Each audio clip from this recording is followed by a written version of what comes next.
One of the greatest mysteries of the Hebrew Bible involves the Ark of the Covenant, the vessel of the stone tablets on which God inscribed the Ten Commandments, imbued with incredible destructive powers.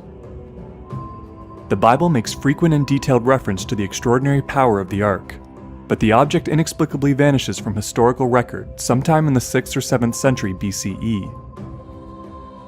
Many questions remain, but insights from new scholarship and a few ancient traditions expose the remarkable story of this mysterious ancient object. The word ark, as it originally appeared in Hebrew, means a kind of container or a simple boat, and the covenant refers to the agreement Moses made with God to have the Hebrews become his chosen people. The Ark of the Covenant was built to house the Ten Commandments as they were inscribed on 2 stone tablets. The earliest reference to the Ark occurs in Exodus 25 verse 10, when God commands Moses to build him a sanctuary so that he can dwell amongst the Hebrews. The Ark was constructed by divine specifications at 1.2 meters long and 76 centimeters tall and 76 centimeters wide. It was made of acacia wood, a tree associated with the tree of life in mystical traditions, and covered in gold inside and out. The lid was a solid gold slab called the mercy seat, with 2 cherubim angels on top with wings outstretched towards each other. This feature was meant to emulate the 2 cherubim that were standing on opposite sides of God when Moses encountered him on Mount Sinai. God told Moses that he'd speak to him from between these cherubim, and the Bible often describes God appearing here as a vaporous cloud. When God gave Moses the 10 Commandments, he ordered him to place the stone tablets they were written on inside the ark. God also commanded him to place inside of it a pot of manna and the staff of Moses' brother, Aaron, and to consecrate the sacred vessel with the oil of holy ointment. The ark was to serve as a mobile sanctuary for the commandments of God, and for the Spirit of God himself during the Hebrews' 40-year exile in search of the promised land of Israel. The ark was to be carried by the priests of the Levite tribe, the tribe of Moses, on gold-coated acacia wood poles slid through gold rings on its sides, and was to be handled according to specific instructions from God. When not traveling, the ark was placed in a portable fenced-in tent called the tabernacle. The ark was almost never opened in all its history, and it was kept under a veil of badger skins and a blue cloth, shielding onlookers from its supernatural radiance. The ark glowed brilliantly at all times, and was frequently accompanied by clouds, thought to be the vaporous presence of God.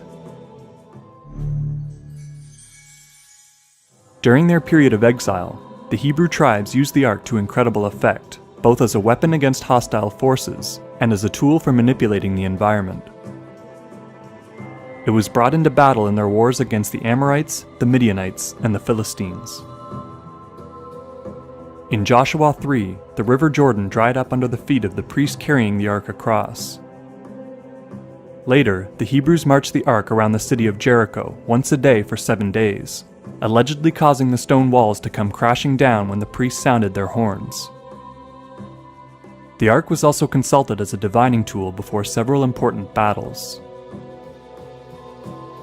At the same time, however, the ark was extremely dangerous, and inflicted suffering and death upon those who approached it without great care. Nadav and Avihu, the sons of the priest Aaron, brought a foreign flame in a metal incense burner to offer a sacrifice in the tabernacle, and were engulfed by a burst of flame emanating from the Lord and killed. King Uzziah was struck with leprosy when he too brought a foreign flame in a metal burner before the ark. When Uzzah tried to steady the ark while it was being transported by ox cart, he was immediately struck dead. Jewish exegetical traditions tell of several instances in which the ark would levitate over its carriers, or pick them up and throw them to the ground. After a crushing military defeat at Ebenezer described in the book of Samuel, the Hebrews lost the ark to the Philistines, who kept it for 7 months within their borders. In all 3 cities it visited, its arrival coincided with great afflictions on the people. There was an outbreak of mice and sores, or tumors, at Ashdod, and an idol of the god Dagon was mysteriously laid prostrate before the ark, with its head and hands broken off. The people of Gath and Ekron were also afflicted by sores or tumors, and many in Ekron were killed. The Philistines returned the ark to Israel in a spirit of apology, and it was passed between several cities before landing in Jerusalem. As it was passing through Beth Shemesh, some of the men there made the mistake of approaching the ark in a profane manner, and according to some translations, touching or looking inside of it, and 70 of them were immediately killed by God.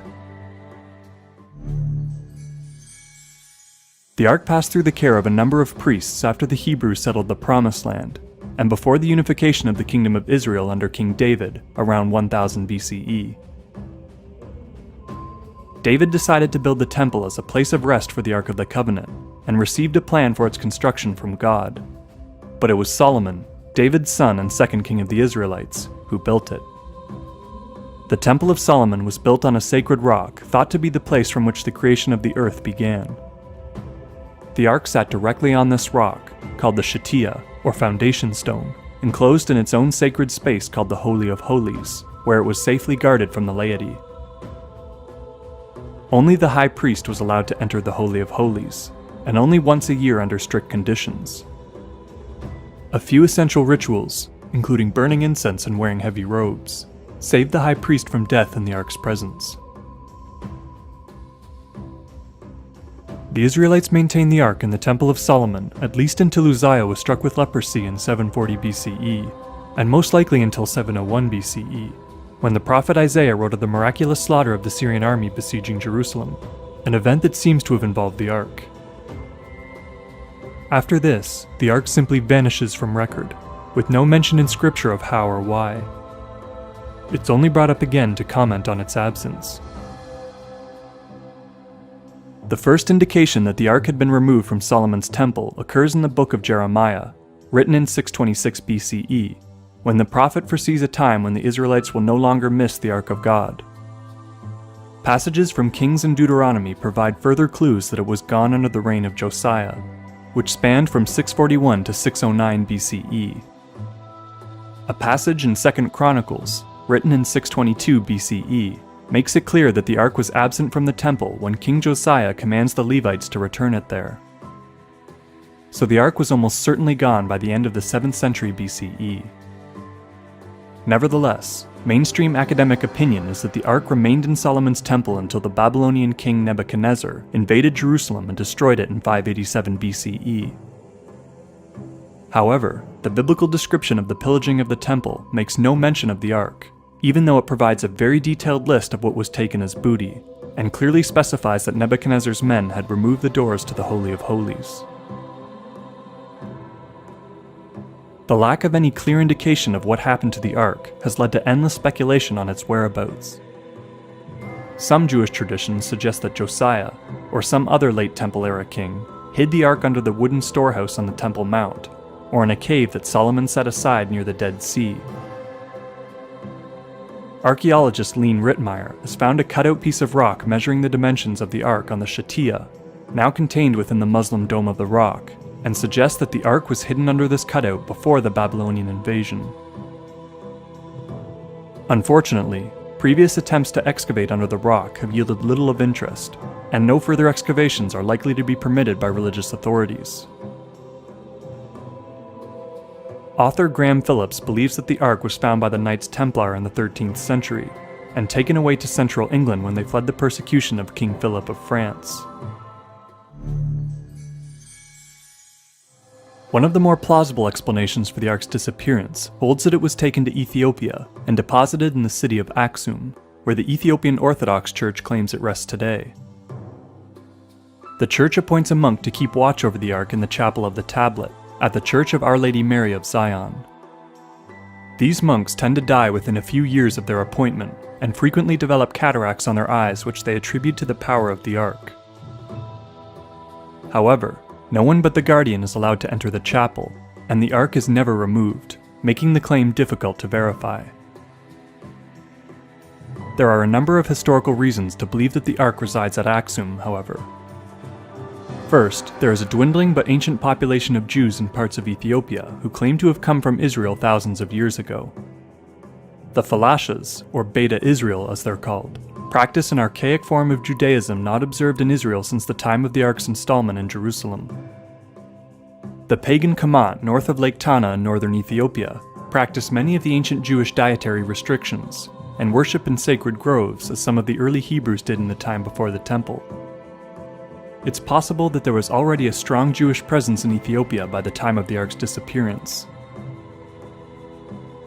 A 13th century Ethiopian epic known as the Kebra Nagast tells of the Ark's abduction by Menelik, the mythical son of Solomon and the mysterious queen of Sheba.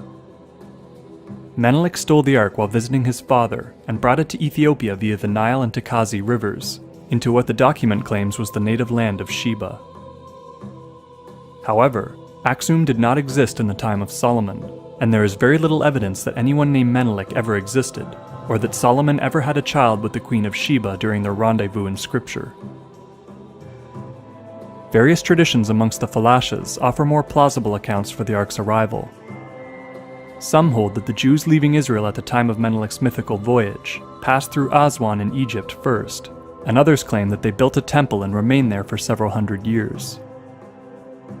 German archaeologists have confirmed that there was a Jewish temple on Elephantine Island, near Aswan on the Nile, and that this temple was built to the same dimensions as Solomon's temple in Jerusalem. This Elephantine connection has led British author Graham Hancock to posit a new theory on the Ark's arrival in Aksum in his book The Sign and the Seal. Hancock, along with biblical scholar Menahem Haran, believed that the Levite tribe removed the Ark from Solomon's temple during the tumultuous reign of Manasseh, who installed a pagan idol in the Holy of Holies, and led a bloody war against the prophets and scribes of Yahweh, the God of David. This would place the Ark's disappearance from the temple between 687 and 642 BCE, in the same time that it's believed the Elephantine Temple was constructed. Hancock claims that a group of Levite settlers left the now idolatrous state of Israel and settled on Elephantine Island, building a replica of Solomon's temple to house the Ark. When the temple was destroyed by the Egyptians in 410 BCE, the Levites brought the Ark along the Nile and Blue Nile rivers to the island of Tana Kirkos on Lake Tana, the source of the Blue Nile.